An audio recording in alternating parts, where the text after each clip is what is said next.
1, 2, 1, 2, 3, 4। दिल्ली, भारत की राजधानी, एक ऐसा शहर जो अपने अंदर कई कहानियां छुपाए बैठा है। इनमें से कुछ कहानियां इतनी खौफनाक है कि सुनकर रोंगटे खड़े हो जाते हैं। ऐसी ही एक कहानी जुड़ी है दिल्ली के एक ऐतिहासिक दरवाजे से, जिसका नाम है खूनी दरवाजा। ये दरवाजा दिल्ली के बहादुर शाह जफर मार्ग पर स्थित है। इसे शेरशाह सूरी ने 16वीं शताब्दी में बनवाया था। लाल बलुआ पत्थर से बना ये दरवाजा मुगल काल और उसके बाद के समय में दिल्ली का एक महत्वपूर्ण प्रवेश द्वार था। लेकिन इस दरवाजे का नाम खूनी क्यों पड़ा? इसके पीछे छिपी है कुछ दर्दनाक और भयानक घटनाएं।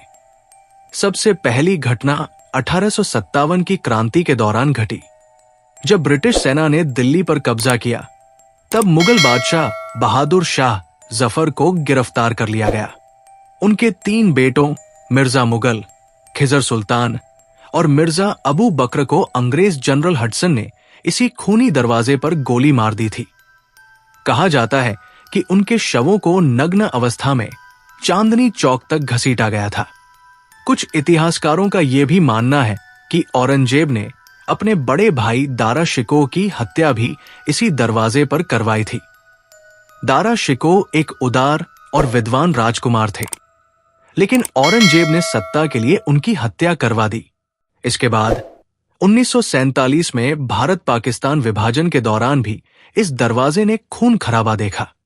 दिल्ली में हुए सांप्रदायिक दंगों के दौरान हजारों लोगों को इस दरवाजे के पास बेरहमी से मारा गया था। इन सभी घटनाओं के कारण इस दरवाजे का नाम खूनी दरवाजा पड़ गया। आज ये दरवाजा भारतीय पुरातत्व सर्वेक्षण ASI के संरक्षण में है, लेकिन लोगों का मानना है कि यहां रात के समय अजीबोगरीब आवाजें सुनाई देती हैं। कुछ लोगों का कहना है कि यहां भूत प्रेत की मौजूदगी भी महसूस होती है। क्या ये दरवाजा सच में शापित है? क्या यहां आत्माएं भटकती हैं? या फिर ये सिर्फ एक ऐतिहासिक स्थल है? ये फैसला मैं आप पर छोड़ता हूं। अगर आप दिल्ली आएं, तो इस खूनी दरवाजे को जरूर देखें। यह आपको इतिहास की कुछ भयानक कहानियों की याद दिलाएगा, लेकिन साथ ही यह भी याद दिलाएगा कि हमें अपने इतिहास से सीखना चाहिए, ताकि भविष्य में ऐसी घटनाओं को रोका जा सके। अगर आपको यह वीडियो पसंद आया हो तो लाइक, शेयर और सब्सक्राइब जरूर करें, ताकि मैं आपके लिए ऐसे ही और रोचक इतिहास से जुड़े वीडियो लाता रहूं। धन्यवाद।